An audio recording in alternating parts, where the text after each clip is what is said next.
To flatter a despot is not an art, but to disagree with him in a polite manner, to put on him the reins of reason without him realizing it, that is an art, for which he will thank us afterwards.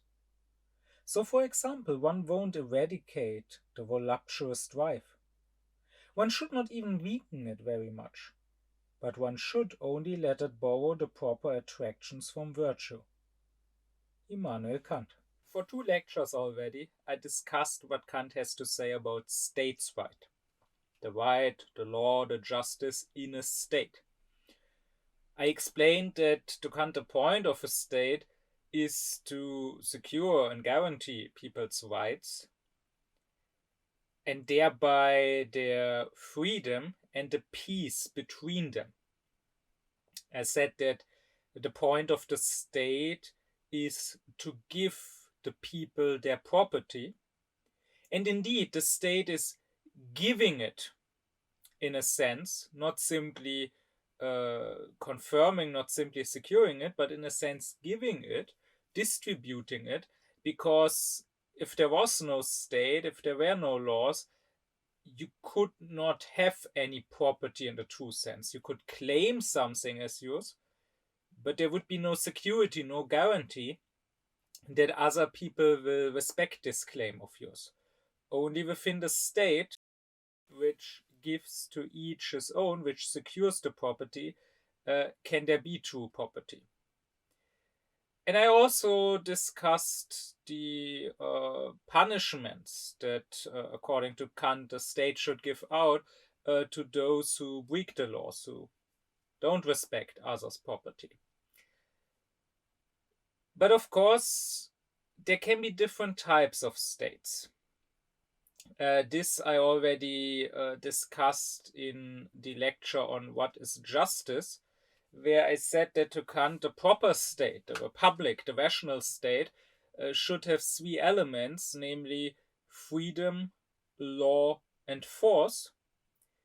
But I said there can also be situations or conditions where at least one of those elements is missing.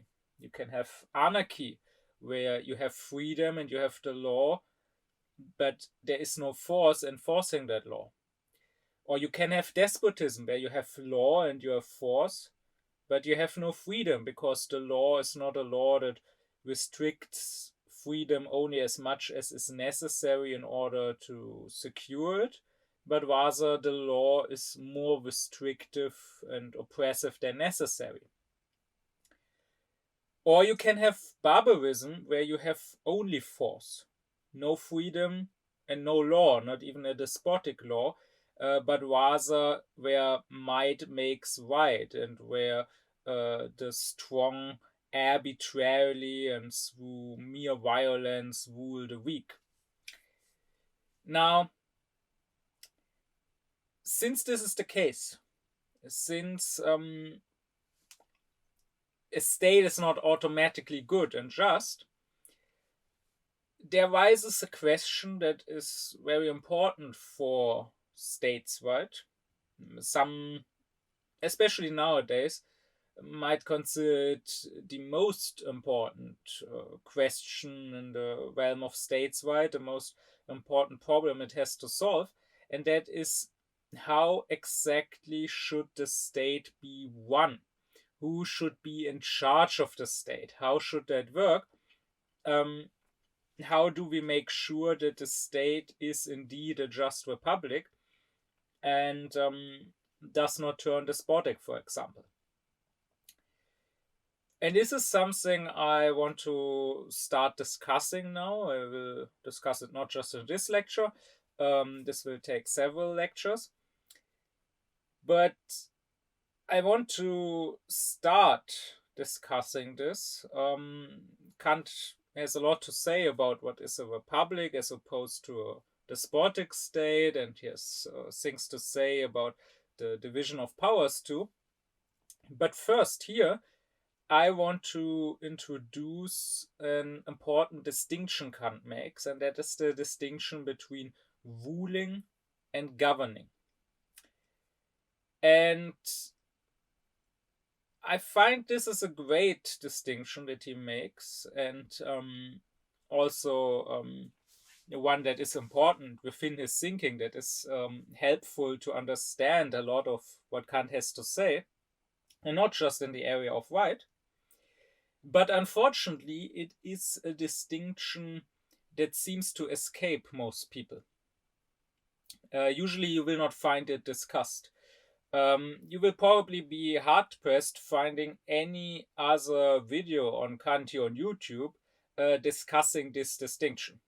I mean, if there is one, you can point me to it. I would be interested in knowing. But even though there are lots of videos about Kant, I'm surely not the only one talking about Kant on YouTube.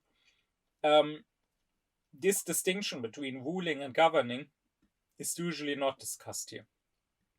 But even in more scholarly circles, it is discussed rarely. And even people who certainly have read their fair share of Kant and who might think about political matters a lot, even those people usually tend to not discuss this particular division. So, for example, I'm thinking of Hannah Arendt, who, after all, considered herself a political thinker and who was influenced by Kant and frequently mentions Kant. And this division between ruling and governing that Kant makes, I think, could have been very interesting to her. Because it actually fits with quite a few things that she discusses in relation to other political thought, the political thought of the Greeks or of Montesquieu or whatever. And yet still, I am not aware of her ever mentioning it, of her ever picking up this distinction that Kant makes. So it seems that this is something that escapes lots of people. Indeed, Kant he doesn't discuss it prominently in one specific case, but rather this is more something that is mentioned in many places and many remarks scattered throughout all of his writing. So I guess it's easy to overlook it, but you shouldn't overlook it because it's quite important. So, what does this distinction mean? Well, Kant says that the ruler is the sovereign in the state. What exactly the sovereign is, I will discuss in my next lecture. For here, it's enough to know the sovereign by Kant is defined as the overlord, the one who has the final authority, so to say. And most importantly, he is the lawmaker. He is the one who gives the state the laws. It could be a king in a monarchy, and that was usually the case in Kant's days. But in an aristocracy, it would be the Senate, he says, and in a democracy, it would be the people. So the role of this sovereign could be filled by different persons, but always the sovereign, the ruler, is the one finally in charge, is the one who gives the laws. And the government, on the other hand, should not be identical with this sovereign, with this lawgiver. Here we come to the division of powers that I will further discuss in the next lecture. But rather, the government is made up of the executive.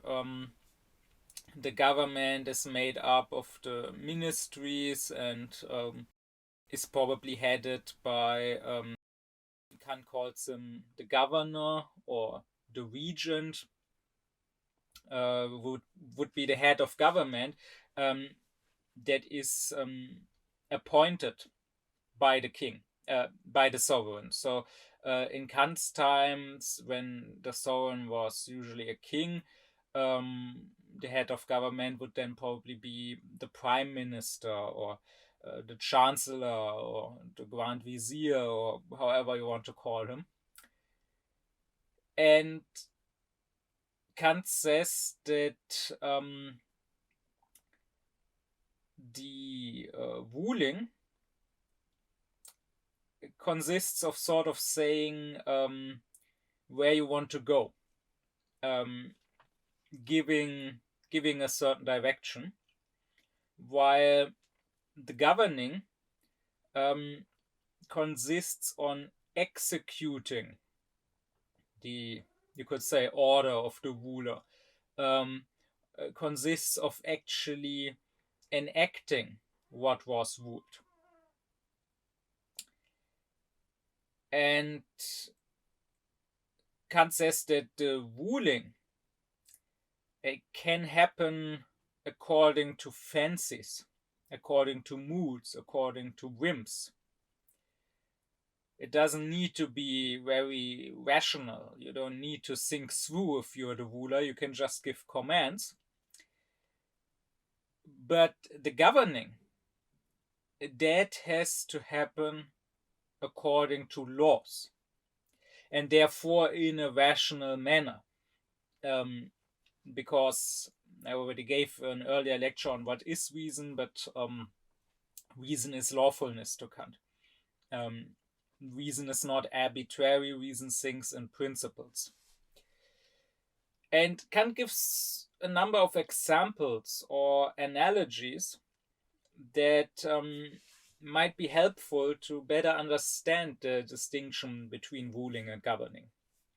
Sure, within the state, as I said, the ruler is the sovereign, the lawgiver, so the one who directly, or maybe through representatives, as in the case of our democracies, has the legislative power, while the governing would be done by, well, the government, by the ministers and so on. But Kant says this distinction can also happen in other areas. So he says in a so-called theocracy, the ruler would be God, but the government would be the priests, right? We may call it theocracy. The claim might be that not man but God rule this state. But no matter whether you look at the ancient kingdom of Judah, or if you look at current day Iran, the day-to-day governing and administration is certainly not done by God, but rather it is the priesthood, it is the ayatollahs that are in charge. Likewise, Kant says on a ship, the ruler is the captain, but the government, that would be the helmsman. And also another example Kant gives is a household, where he says the woman, the wife, should rule, but the man, the husband, should govern. Of course, Kant is not thinking of a modern relationship, of a modern marriage, but rather of how it was in his own day, a typical, let's say, bourgeois household. And here he says the woman would be ideally the ruler and the man would be the governor. And finally, Kant gives the example of the individual human being, where he says the senses rule, but the thinking faculty, the intellect, the reason, should govern. So maybe these examples and analogies are helpful. Once again, ruling, which can happen to according to arbitrary whims and fancies, ruling gives the direction, but governing has to execute and enact it. Right? So on the ship, the captain can say, we want to sail to America now, or we want to sail to India now. But now it is the helmsman that has to actually set the course and to command the various sailors on the ships, to put each man to his task, so that the ship actually reaches the destination that the captain determined. And likewise, in the theocracy, God may give the laws, like the Mosaic laws that he gave to the Jews, but it is now the task of the priests, or then later the rabbis, to interpret that law, to actually apply that law to everyday questions, to actually solve conflicts where maybe it's not immediately obvious what the law wants from you, right? Like, especially in modern days, they had to think about stuff like, okay, there's the law that we have to keep the Sabbath, we mustn't work on the Sabbath. That's why we said you cannot make fire on the Sabbath. But now we have electricity, so what about turning on the light with a switch? Is that considered making a fire? Those are questions that the priests, as the governors, have to deal with. Just like in the state, the sovereign could say, for example, I want education for my people, I want the people in this country to be educated. But now it would be the task of the government, like the Ministry of Education, to make sure that there are schools everywhere, that children are actually sent to the schools, to find teachers and to train the teachers in order to teach, and to devise curricula and so on. Right, that's not what the sovereign himself would do, but rather that would be the task of the governing, which is executing this command of the ruler. Or take the household. The woman, as the ruler, might say, I want new earrings, I want a new necklace, or she may say, I want help in the household, we need a new cook, or we need a maid. And then the husband will have to, find the right thing, and the husband will have to make sure he earns the money in order to be able to pay that. And by the way, Kant also mentions that not only in the household is the woman the ruler and the husband the governor, but he says that since ruling does not require necessarily reason, rather ruling can happen according to fancies. You're just giving commands and then others have to execute them. That is also why women can even rule the state and be accepted as rulers. And indeed, if you think about it, there were female rulers in Kant's day, right, in the 18th century. Austria, and therefore, since back then the Austrians were also the emperors of the Holy Roman Empire, therefore Germany as a whole had an empress, Maria Theresia. And also in Muscovy, you had empresses, the Empress Elizabeth, the Empress Catherine the Great. And no one really had an issue with that. It's not that all the men rebelled against following and serving a woman.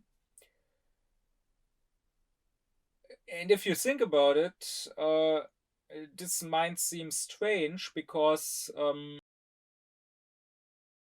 I can think of female rulers in that time, and not just in that time, also in earlier times, right? In the Middle Ages or even in antiquity, there have always been female rulers, but I would be hard pressed to think of a female minister or a female chancellor or vizier or whatever.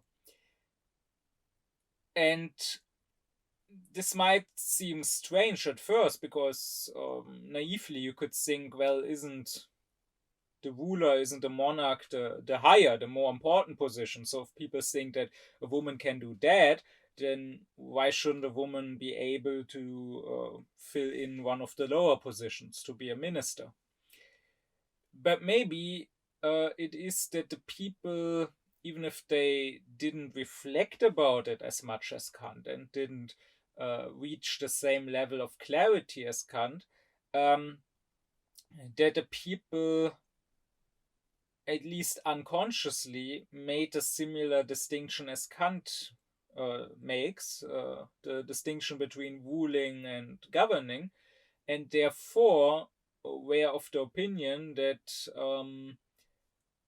if, as they thought, women are maybe less rational, that does not make them incapable of ruling and therefore being the head of state, but it does maybe make them incapable of governing and therefore being the head of government. But anyways, as to the last analogy, the individual, here too, you can see that the senses rule. So again, ruling happens according to fancies, doesn't have to be rational. So the senses just demand, they just desire certain things. They may desire food, or they may desire sex, or whatever. But now Kant says reason reason should govern, which is to say that the reason has to think about how to execute this desire of the senses, how to actually enact this ruling. And this can happen in all three manners, right? That I discussed in previous lectures, like my lecture on the imperatives. To Kant, there are these three kinds of imperatives. Reason gives us the ones of skill, the ones of prudence, the ones of morality. So skill would be how to achieve any given goal. So if my senses say we want food, then I have to use my reason to cook so it doesn't burn, right? Or if the senses say we want sex, then maybe I can use my reason in flirting. I can try to be skillful about how to chat up a woman. And second, there's prudence, which to Kant is always about not reaching any given goal, but rather reaching the highest goal that we have by nature, the goal of happiness. So you are prudent if you think of your own benefit, and also not just a singular, but the overall, the long-term benefit, right? So the senses may demand food or may demand sex, and reason, however, will say probably, well, it would be most prudent to eat something healthy, to eat something that isn't bad for us, or it would be most prudent to not just have sex with a stranger without protection and maybe catch something, but rather to be protected, right? So again, the senses are ruling. It's not that reason is going against it. That reason is saying, no, you don't get food or you don't get sex. It's just that the reason governs this command and executes it in not just a skillful but also a prudent manner. And lastly, of course, reason also gives imperatives of morality. So, sure, the senses can demand food, but reason would probably say, but we mustn't steal it. Or the senses can demand sex, but reason would probably say, but we mustn't rape. So, always it is the senses ruling, the senses desiring a certain thing, having an urge for something, but it is always, or at least it should be, reason which governs and which is tasked with how exactly to go about this. And that is always the difference here. Kant says at some point that the ruler inspires the government. And this formulation, this wording that he uses there, makes me think of another part of his philosophy of art and the genius. I've already given a lecture that you can check out about what is the genius artist. But to put it briefly, genius to Kant is mostly original spirit, as he says. So the genius artist is he who doesn't just copy others. He's not just a skillful artist who is good at copying the technique of someone else, but rather the true genius artist creates something truly original. And here we can speak of inspiration, right? I mean, the very word genius comes from genius, from the Latin word for spirit, and also the word inspiration, right? It's literally being inspired. So a spirit coming into me, that is the old idea behind that word, and giving me a certain idea. But Kant would also say that the art cannot just be genius, just be original, because originality could also be grotesque, right? It could also be original in the sense of going against all good taste, maybe even coming close to insanity, because insanity too, as Kant would say, is in a sense original. So Kant says it is the task of the artist to also give his artwork a tasteful form. And taste to Kant, which is simply the aesthetical power of judgment, taste is the ability to choose that which is not just liked by me in particular, but rather which is liked by everyone. So I have good taste when I can choose something that others will find nice, will find tasteful too. So while Kant himself never mentions his distinction between ruling and governing applying to the artist also, the artist is not amongst the examples he gives for rulership and government. I think we can very well apply it here, and that it can it can help us to better understand what he has to say about the artist too. You could say that the artist's genius, so in the sense this spirit that he has by nature, that nature gifted him with, inspires him, gives him original ideas, and therefore he is the ruler. He decides what sort of artwork is produced. But the artist, with his good taste, should govern the genius and govern the ideas that his own genius gives him, and give them a tasteful form.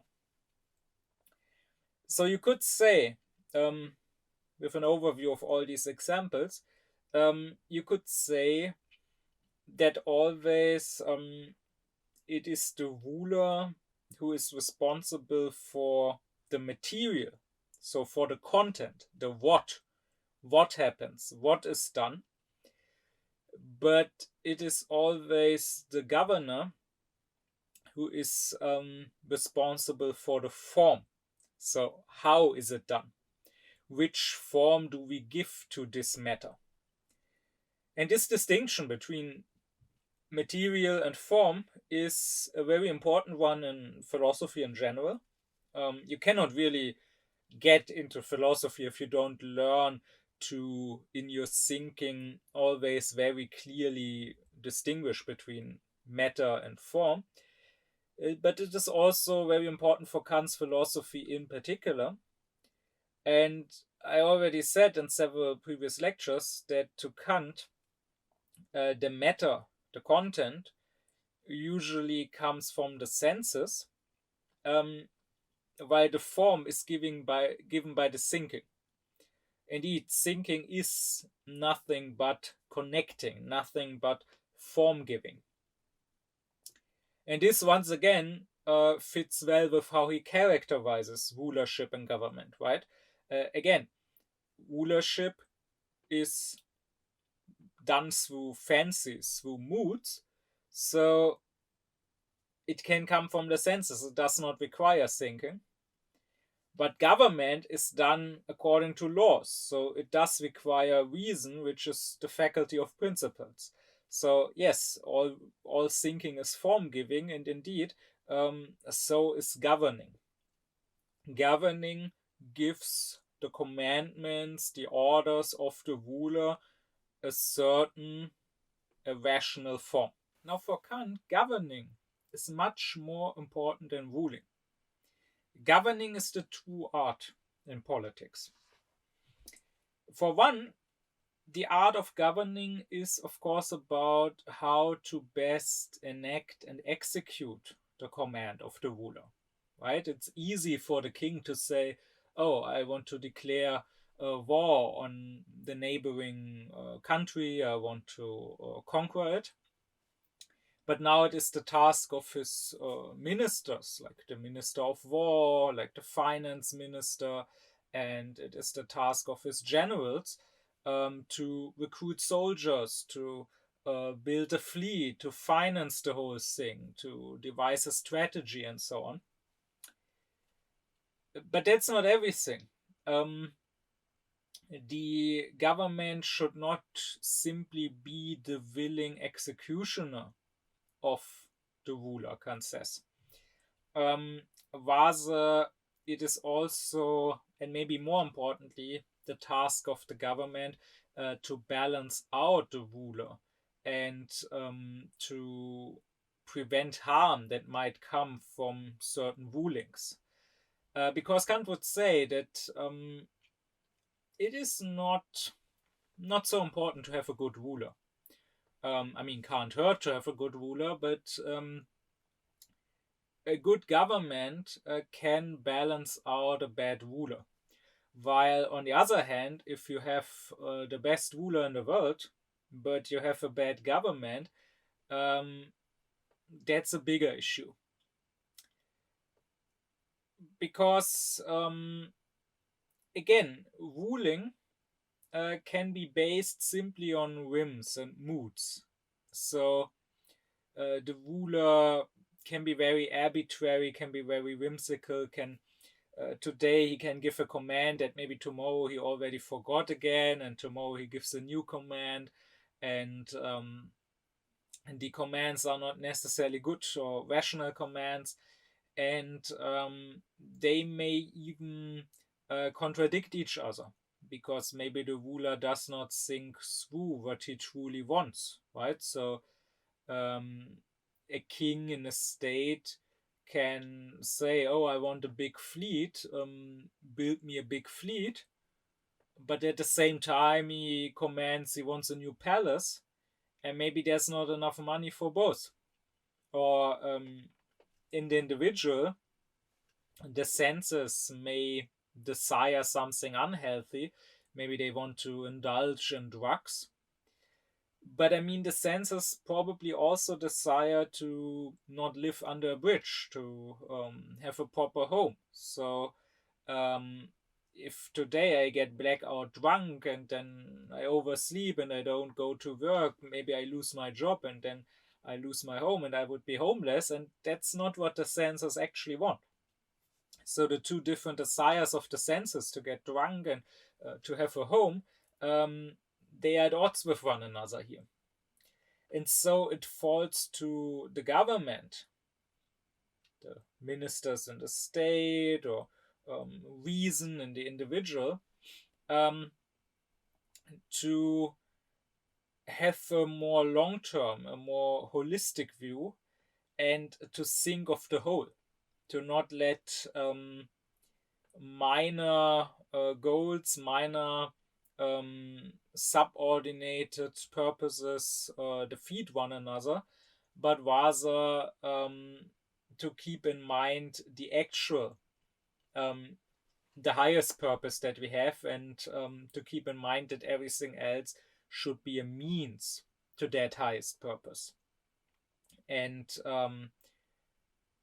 that, of course, would mean that the government needs wisdom. I already gave a lecture what is wisdom to Kant, and basically it's this. You are a fool, according to Kant, if you sacrifice the whole for a part. So if you are so preoccupied with a minor purpose you have that you thereby sacrifice the higher purpose, while wisdom means keeping your eye on the highest purpose and treating everything in accordance with that higher purpose, as a means to that higher purpose. So a good government should not simply be the servant or the slave of the ruler, always trying to blindly follow his orders and blindly enact them, but rather a good government should be independent and should try to interpret the orders of the ruler in a manner so that they are harmless, or should try to restrict the will of the ruler to that which is in accordance with reason. And if necessary, a good government even needs to not execute certain commands by the ruler. A good government needs to sort of talk the ruler out of certain commands. However, for Kant, it's important that the government should not be at war with the ruler. The government should not seek open confrontation. The government should be a bit more prudent and diplomatic about it, because that's also what prudence means to Kant, right? I discussed it in the lecture on the imperatives.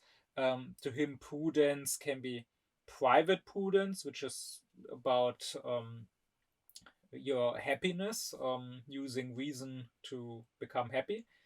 But prudence to him also can mean world prudence, which is mainly about how to deal with other people,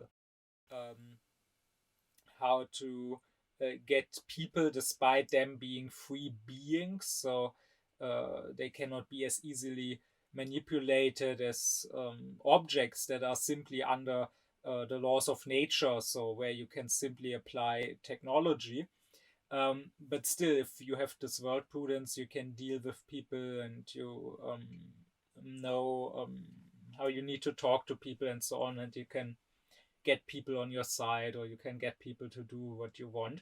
And this world prudence in dealing with their ruler is what good governors need.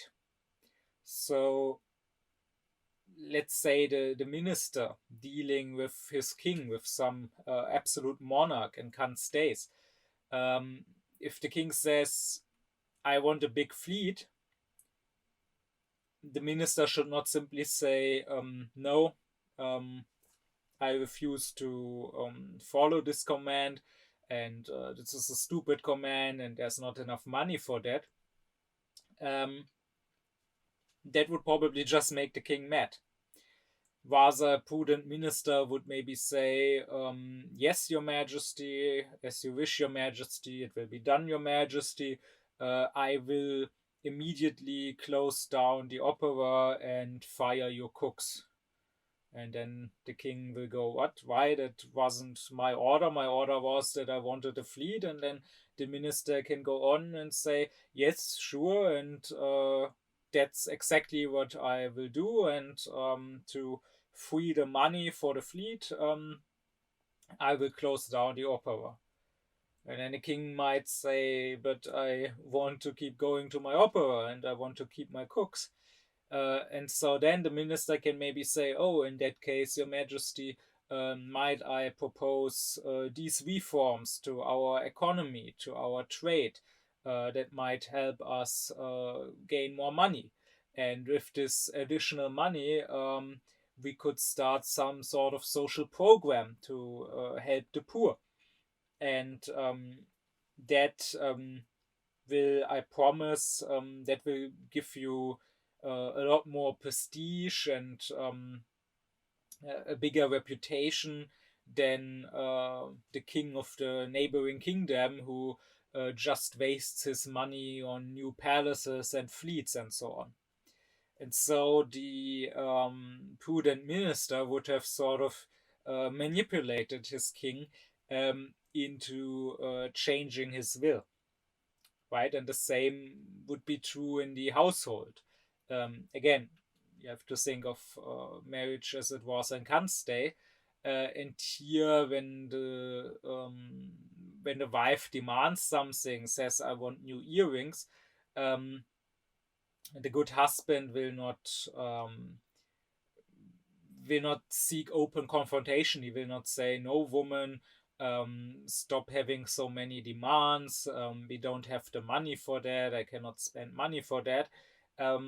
Because then he will lead a very unhappy married life. But rather, the good husband will say, "Yes, honey, as you wish, honey." But he will probably be able to somehow make her forget it, somehow make her change her wishes, somehow get her something else that is cheaper, but that she's so happy with that she forgets her former wish or whatever, right? I mean, sometimes you even just have to postpone things. The minister, when the king wishes for a new palace, can maybe say, yes, yes, it will be done. And then when the king asks again a year later, the minister can say, yes, I'm talking to the architects. They are making their designs now. And then maybe a year or two later, the king has forgotten it and has a new project. Whatever. And the point is that the good government is prudent, is even wise, and knows how to deal with its ruler. Kant likes to quote the Latin saying, mundus regitur opinionibus. So the world is governed by opinions. So he would say that it is most prudent through giving to govern through giving those you govern a certain opinion, namely an opinion that they are truly in charge, because no one likes feeling ruled. And if people feel ruled, they will just rebel. So Kant says even the prudent king, even though he may have absolute power, he will try to make the people feel as if they are free. And likewise, Kant would say the prudent wife will make her husband feel as if he is in charge, he is the man, but in truth, she is the one who actually is in charge. Well, that is the distinction that Kant makes between ruling and governing, and I said that this distinction is very important, very helpful. Um, for one, I think it helps understanding Kant himself better, and not just his philosophy of right or his political philosophy. For example, through this we can better understand his moral philosophy, because many people misunderstand Kant as if Kant stands for some sort of asceticism, some sort of um, strict morality that takes all joy out of life because it is so pedantic, because all that matters is doing your duty and not following your senses. Um, but again, Kant says the senses may rule, that is fine. It's just that reason should govern. He's not saying that reason should rule. He's not saying that reason should be a despot and tyrant that restricts the senses. Um, he's not saying that we cannot follow our sensual desires. Indeed, that would be what Kant calls the virtue of monks, or an ethica morose, and which he very strongly rejects. He's just saying reason should govern the desires of the senses. So, as I already said, sure, I can desire food, I can desire sex, and I can actually get those things, but I should do it within the restriction of the moral law. I should not steal or rape for it. But it's not just the understanding of Kant's own philosophy where this distinction is helpful. Um, I think it can be applied to many parts of life, because many problems in this world, and even in daily life, arise simply from the fact that unaufkläred people tend to want to simply rule. Um, that is, they want to be in control.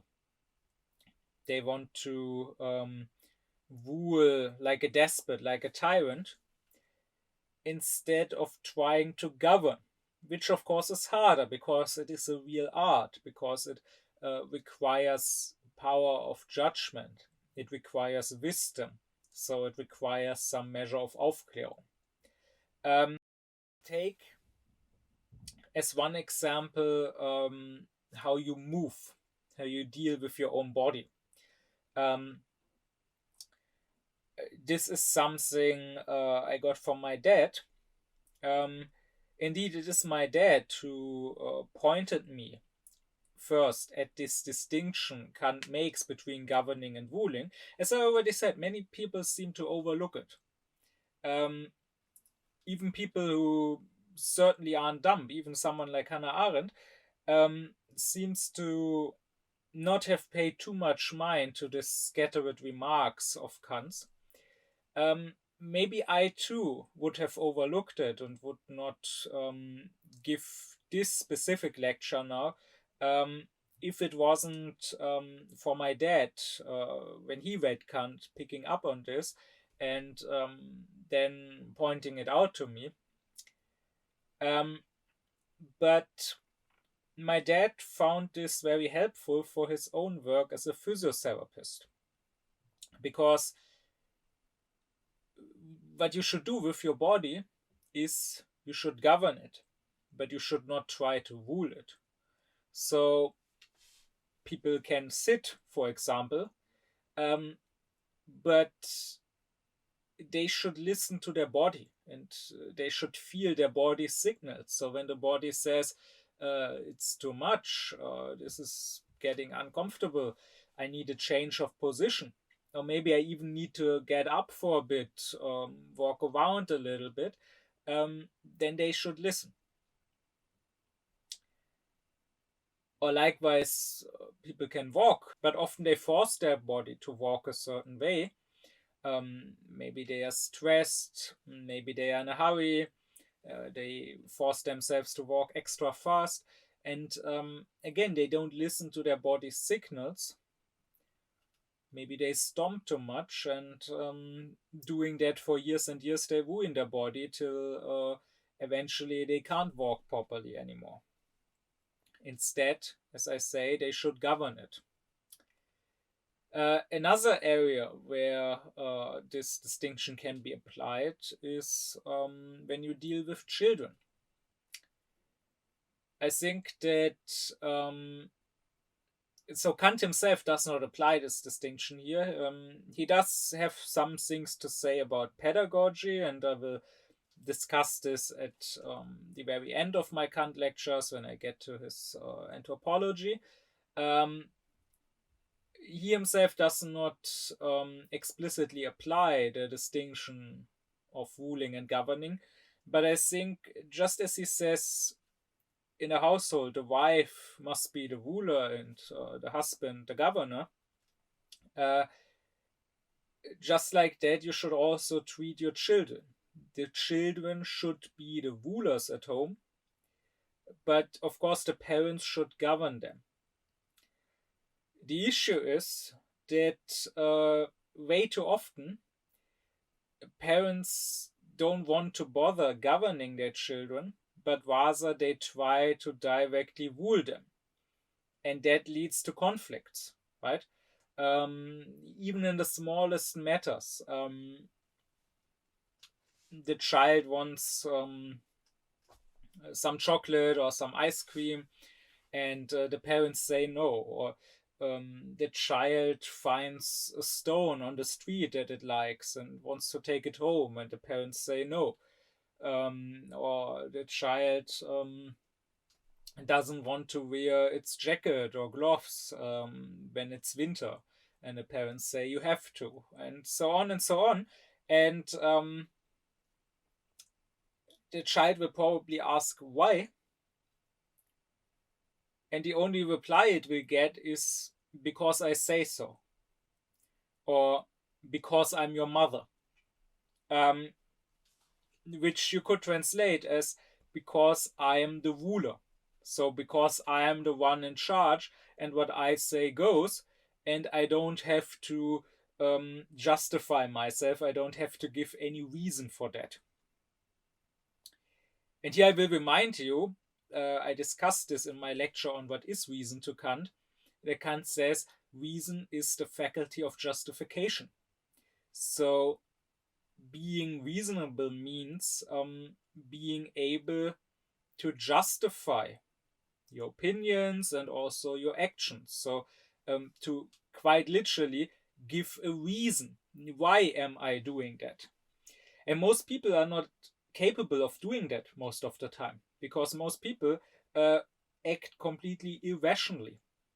They follow their desires and whims, or they function like programmed robots, just doing what everyone else is doing mindlessly without thinking about it, which is very true for parents. I mean, most of the parenting is just done according to cliches. Most of the parenting is just people doing what they see other parents in real life or in movies doing, because that's what everyone does, right? Like when the child says, I want chocolate, and then the mother says, no, you already had chocolate. There is no reason for this. It's not that she really thought this through. It's just that she thinks this is what you do as a good mother. You don't spoil your child, you don't indulge its every wish, and you don't let it have unhealthy sweets all the time. This is what you do, this is what all the mothers do. Most people, and especially most parents, could not justify, that is, could not give reasons for their actions. And so when the child asks them to justify, when the child demands a reason, and I mean, especially the child should get a reason. It is our job to cultivate the reason of the child. it is our job to get the child used to doing what is rational, so to think about what should be done and then follow a rational insight. It is not our job to instead train the child to just follow arbitrary, unjustified commands. Because one day the child will grow up and we will have trained a subject for a despotic state, but we will not have raised a proper aufklärt human being that can lead itself through its own reason. So when the child demands some sort of justification, some sort of reason, parents refuse to do it and basically just say, I'm the dictator, I don't need, you are just a stupid little child, I don't need to give you a reason. Which is what they are saying when they say, because I'm your mother, or because I'm in charge, or whatever, or because this is what I say. And such things which happen many thousands of times every single day in many thousands of households, just create unnecessary conflict. They make the child unhappy, but they also make the parents unhappy because this is stressful, right? The child will get moody, the child will stomp its feet, the child will cry, and this is no fun for the parents either. So what should be done is governing the child. And again, the world is governed through opinions, Kant says. Give the ones you govern the opinion, the illusion at least, of being in charge. So don't seek confrontation. Don't raise your child with no's, always saying, no, no, you mustn't, no, I don't allow. Rather, try to be a bit more prudent about that. I just have to think of a friend of mine who has children, and I remember one day we were outside, we were walking in nature, and the children, as children are wont to do, they kept discovering sticks on the ground that they liked because they had some particular shape that the children found interesting or funny. And they collected these sticks and wanted to take them with them. And every few meters they discovered a new stick they liked, and they would probably have taken half a forest home. Now, a normal German mother would have probably said, no, leave that here because I say so. I don't want you to take that home, that's dirty, or we don't have space, I don't want it in our house. And then the child would have cried and there would have been a lot of stress. But I was quite fascinated with my friend, who was always friendly and smiling and accommodating and saying yes. But at the same time, without creating any conflict with her children, managed to, to not take any of the sticks home. Like she would manage to put the children's attention to something else so that they would forget that one stick and leave it on the ground after a meter or something. Because, I mean, again, the ruling happens according to mere fancies and whims. It's not that every command the ruler gives is really dear and important to him. It's really his true will. So the child may just see that stick. Its attention falls onto that stick. And in that very moment, when it's focused on the stick, it likes the shape of the stick. But I mean, it's not like it really needs this stick. Like it really plans to do anything with the stick. So just as quickly as its attention fixated on the stick, it may also wander somewhere else again. And that's what the children's mother, what my friend managed to do, always changing the children's attention, always making sure they left the sticks by themselves without even thinking about it much. And this is something you can do, which will lead to much less conflict. But of course, this does require one thing, and that is that you give yourself and also the children time. This is an important part of my dad's philosophy, granting both yourself and others time and space. I cannot get into that here without digressing, because this is a Kant lecture, not a lecture on my dad. And Kant himself does not reflect on the condition of the possibility of governing. He says what governing is, but not what is required to be able to govern. But I would say, if we do ask what is the condition of the possibility of governing, then it would be granting yourself time. If you're in a hurry, if you are stressed, then all you can do is try to control, is try to give orders. In other words, is trying to rule, is trying to be a dictator. You cannot be prudent, you cannot be diplomatic, you cannot think about the best way to execute an order or to deal with an order if you don't have time. So that's the main issue, right? So the parents, for example, with their children, they don't grant themselves or the children time. So in the morning, they want to bring the children to daycare before they go to work, and then if the child doesn't want to get dressed quickly enough, doesn't want to dress with its jacket, it gets stressful for the parents, and the parents start giving orders, and the child starts to cry, which only creates more stress. This is something that in our household never happened, simply because my dad always made sure there was time. So maybe he wouldn't leave the house just 10 minutes before he wanted to drop me off at daycare, but he would already start getting ready half an hour earlier, so that if I was slow one particular day, or if I had some whims coming up, that didn't create stress for him. But of course, in our highly stressed society, in our society where everyone is constantly busy and constantly working on their own burnout, that is something that many people cannot do.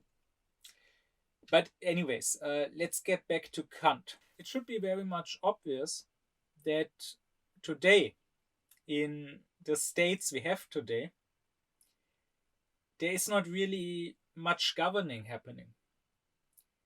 And that is one of our main issues.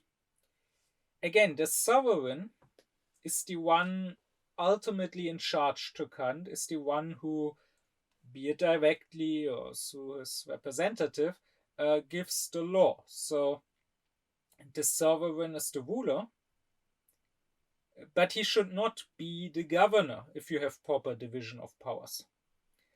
And this was true in Kant's day, when the sovereign was an absolute monarch. The monarch should not do the day-to-day governing, and his governors, his ministers, they should be able to deal with their monarch, and maybe with the mindless whims or the thoughtless commands that he comes up with. But nowadays, of course, we have democracy. So the sovereign is the people. This does not mean that this issue is simply solved and off the table, but rather it still is true that the government should govern. And that's not what's happening. Rather, our politicians seem to be afraid of governing. They seem to be afraid of their sovereign, the people, and they present themselves to the people as mere servants, ready to fulfill each stupid wish that the people may have. This, of course, is populism. So I will stress that we hear a lot about populism from the left or populism from the right. I will stress all our politicians, all our parties, more or less, that we have nowadays are populist. There's also such a thing as a populism of the center. Just because it's centrist doesn't mean it's necessarily less populist. The populist is the one who does not want to govern, but rather who promises the people, the populace, the sovereign, that he will simply serve them and simply fulfill their wishes. So he is akin to the politician or minister in the monarchy who's just a bootlicker and a sycophant to his monarch, and who never dares to disagree with him or to govern by himself, but rather who, if anything, manipulates the monarchs through acting as if he simply fulfills his wishes. And this is the issue we have nowadays. Of course, I'm not saying that the government should assume rulership, should try to rule by itself and against the people. No, the people, the sovereign, can be the ruler, but it should be governed. So it's one thing if the people, for example, demands security, says we want to live a protected and secure life. That is fine. But now the people can think, and that's what many people think nowadays here, the people can think that this security requires getting rid of all immigrants, of all refugees, but that doesn't mean it's true. I mean, obviously it's not true. We have other problems. I think that, so speaking here from the German perspective, our security is threatened much more by great powers like Moscow or like the USA, who don't take Europe seriously and to want to turn Europe into their vessels and spheres of interests. Or our security is much more threatened by the climate crisis. Or even within the country, our security is much more threatened by our unrestricted traffic. Every day there are 8 people in Germany dying in traffic accidents. You don't have 8 people a day dying because they got stabbed by some refugee. Believe me, if that was the case, we would know about it here in Germany because all the racists wouldn't stop screaming about it. So the politicians, the government, could take up the people's wish for security, and they could try to work on actual security. And of course, they would also have to address the matter of immigrants.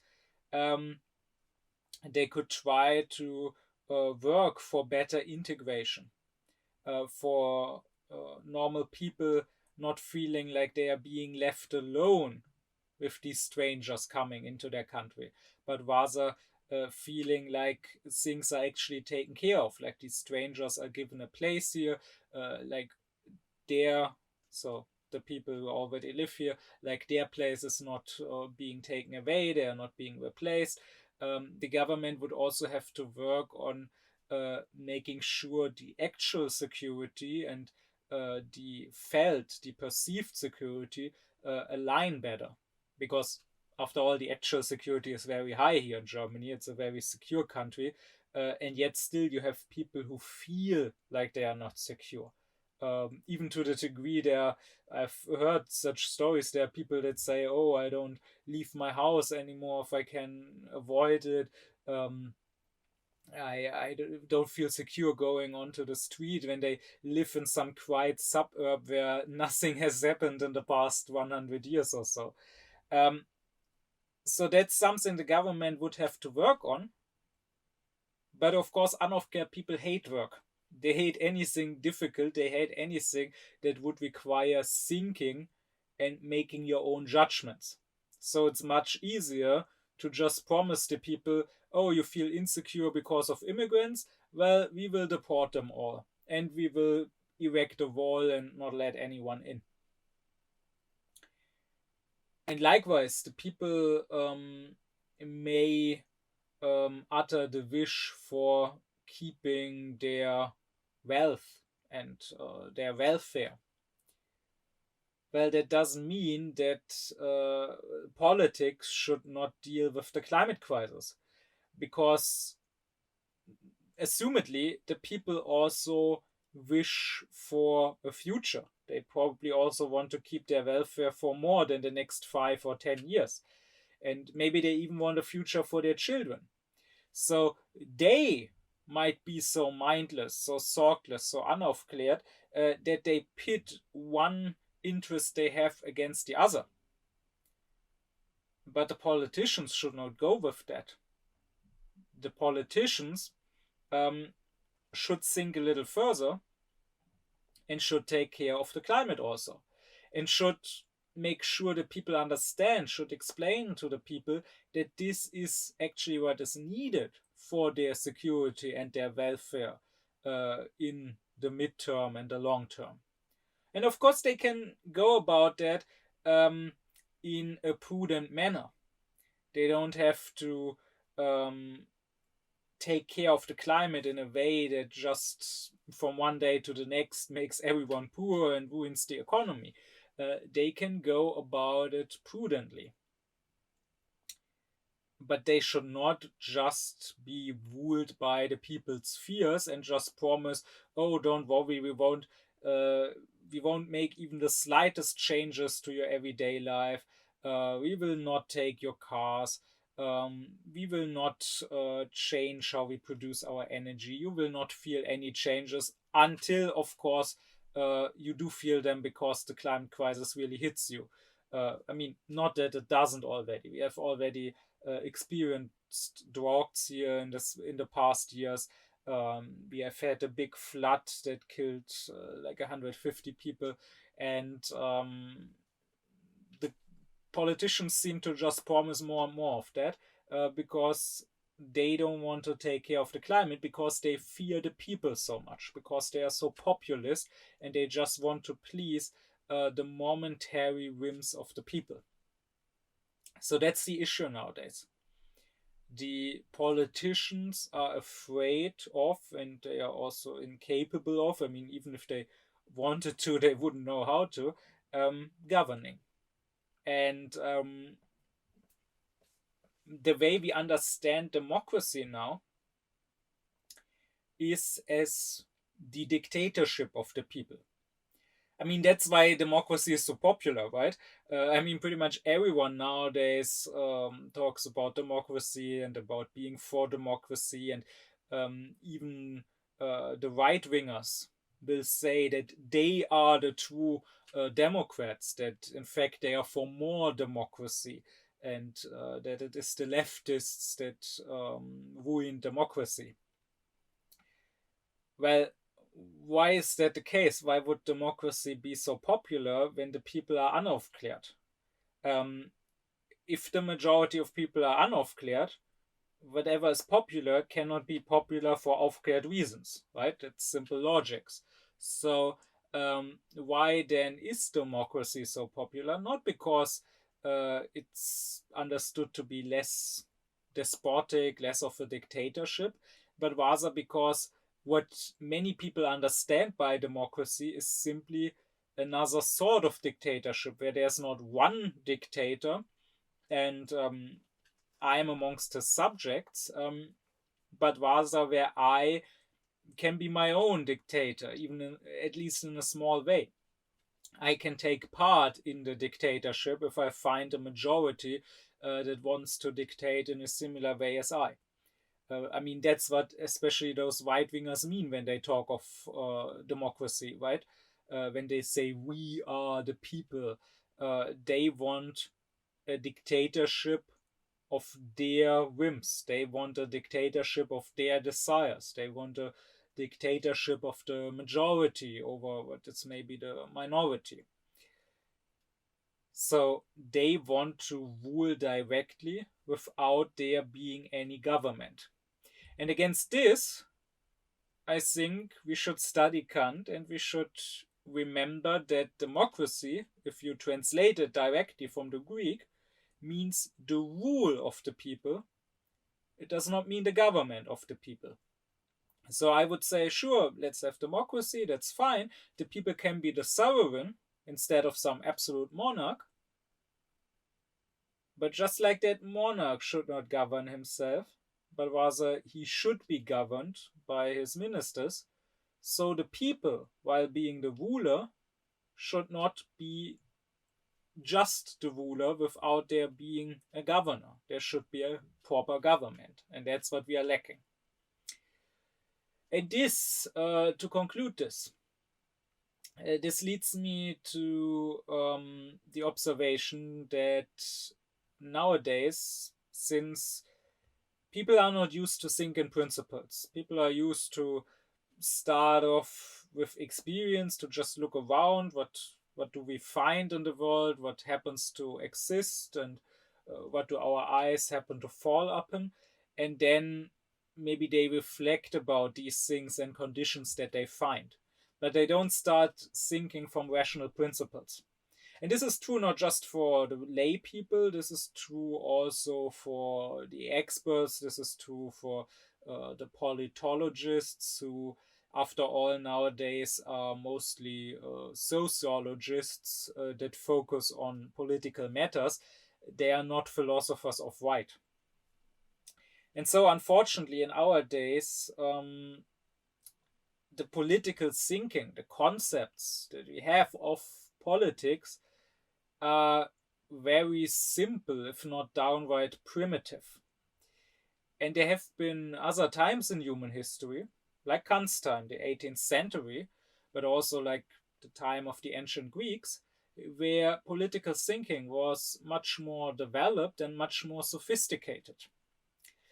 Because nowadays, when the question is discussed, how should a state be run, then usually in the public debate, in people's thinking, even in what you're taught at school, it seems as if there are only two possibilities, as if there's a simple dichotomy. There's only democracy and there's dictatorship.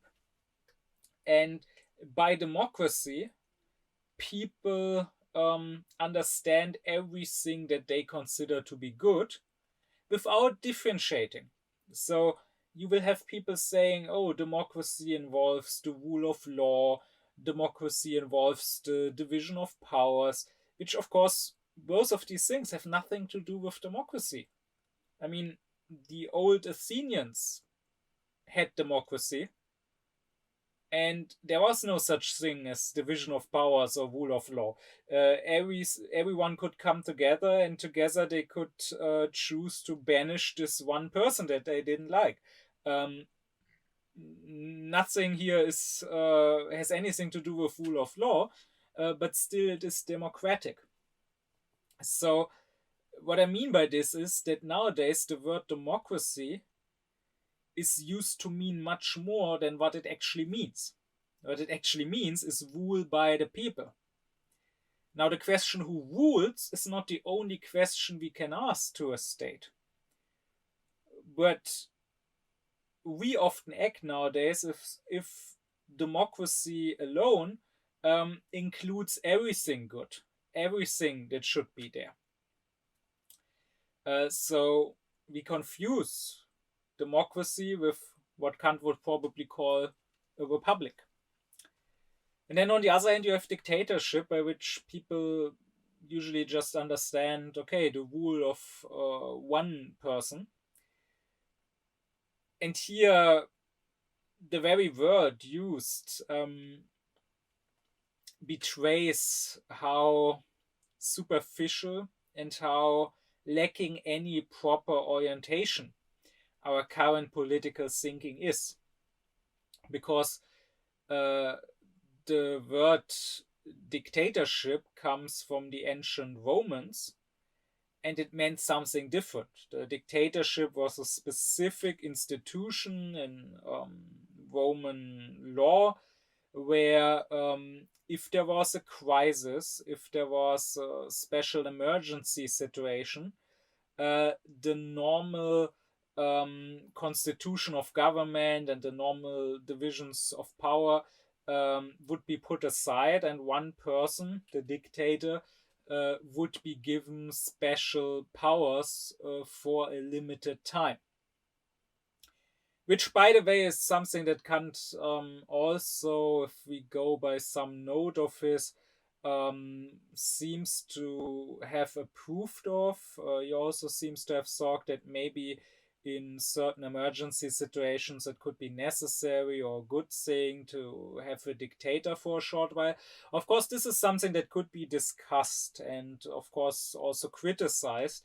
Of course, a big issue with that is how do we make sure that the dictator really does only stay dictator for a short while and doesn't just keep his powers. After all, that's exactly what eventually happened in Rome, right? With Caesar becoming dictator for life and then the Republic ending. But be that as it may, the person we call dictator nowadays is not someone who just is empowered for a short while because of some emergency. So instead of speaking of dictatorship, it would be more correct to either speak of autocracy, if we want to look at the aspect of who rules, and if we want to emphasize that it is rulership by only one person, not by the people, as in democracy. Or we could call it despotism if we want to look more at how the state is governed, and if we want to emphasize more that it is a unjust and illegitimate form of government. But anyways, my point is that nowadays there's only this distinction between democracy, which somehow also is meant to include rule of law and division of powers and checks and balances, and dictatorship, which means, okay, one guy is in charge and it's unjust. And this also means that it is almost impossible to have proper discussions on this matter.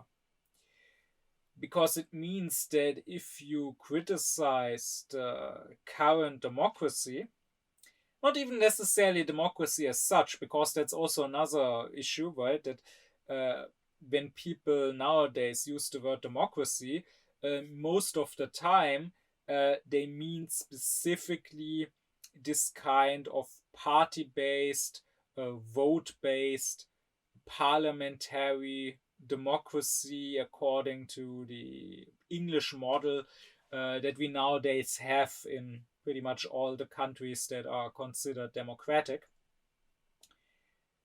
But of course, that's not the only possible form of democracy. Democracy could also mean more direct democracy by the people. Democracy could also mean a council system. Democracy could also mean that instead of elections, you use lots. And I don't want to discuss here which of those would be better or worse than what we currently have. That's not the point. The point is just that people are nowadays often very lacking in fantasy and imagination, and that they are often very limited in their thoughts, in their imagination. But the point is, you can often not have a proper discussion because since people think in this simple dichotomy, they think if you criticize the democracy we have, then automatically you must be on the other side, on the side of dictatorship. And indeed, in the public discourse, people also often get accused of being anti-democratic. So let's say someone like climate activists, right? If they glue themselves to the street, or if they say we don't have time, or we can't compromise with nature, then they are accused of being undemocratic, which might or might not be true.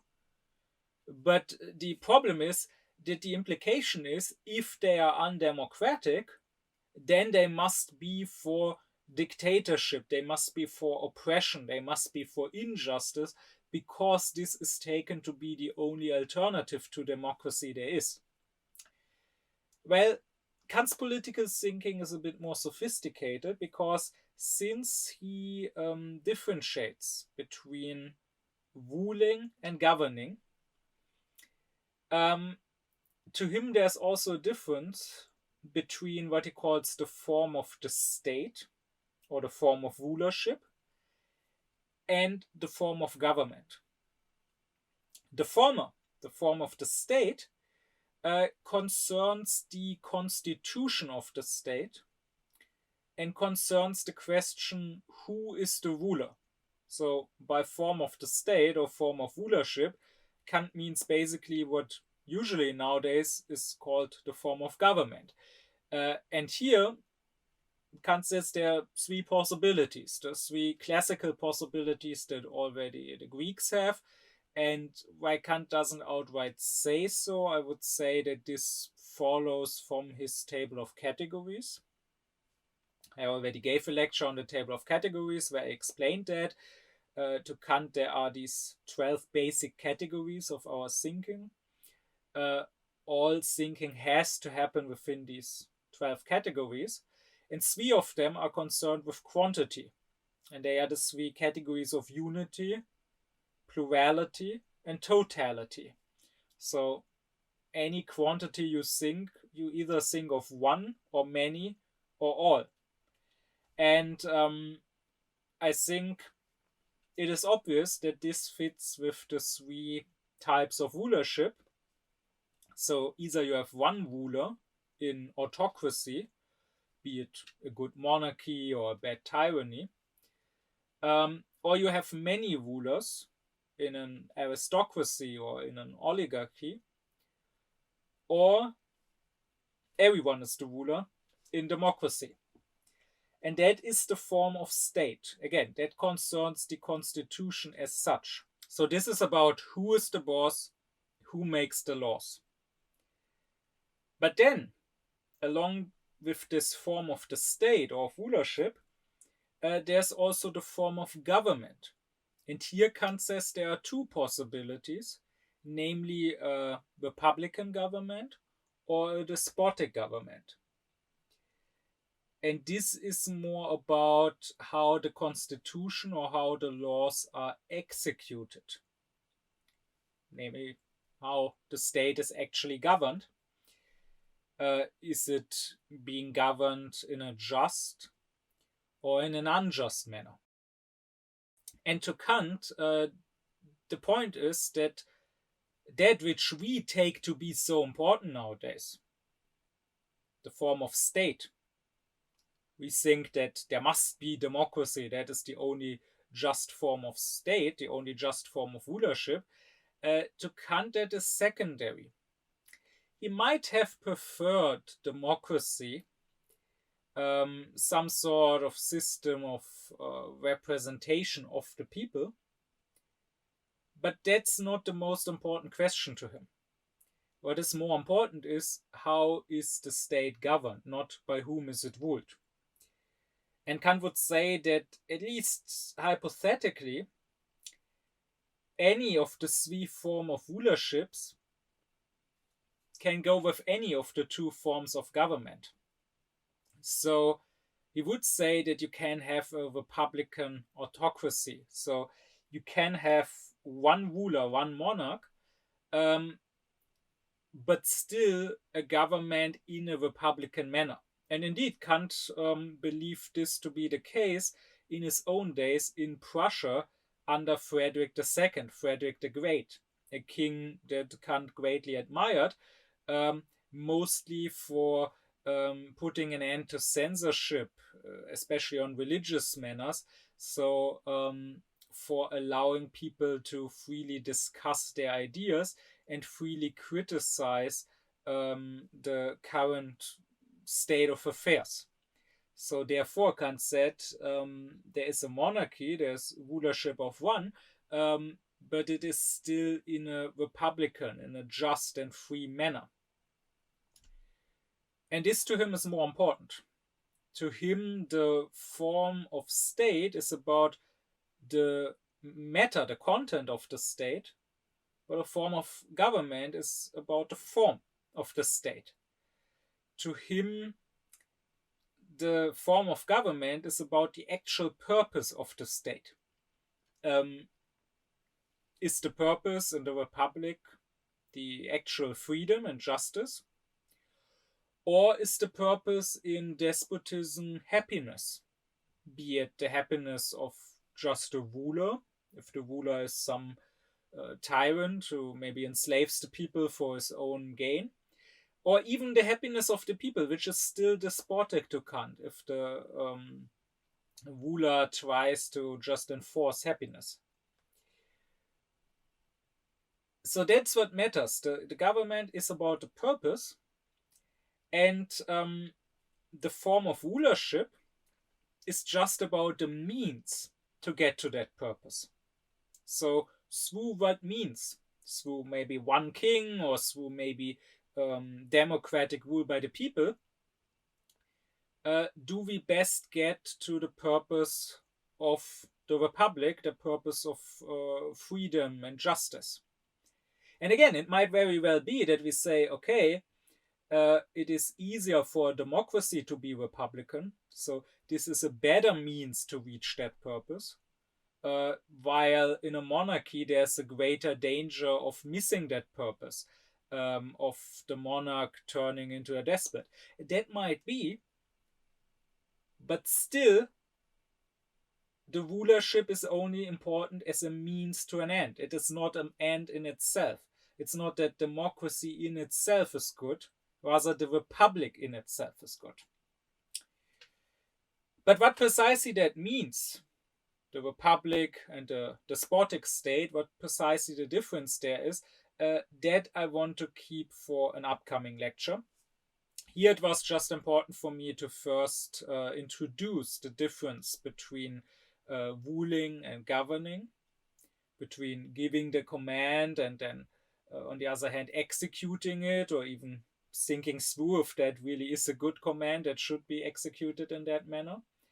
And I wanted to stress how important that distinction is, not just to better understand Kant, to better understand the upcoming distinction between despotism and republic, but also in other areas, even areas that Kant himself did not discuss, like how do I deal with my body, how do I deal with my children,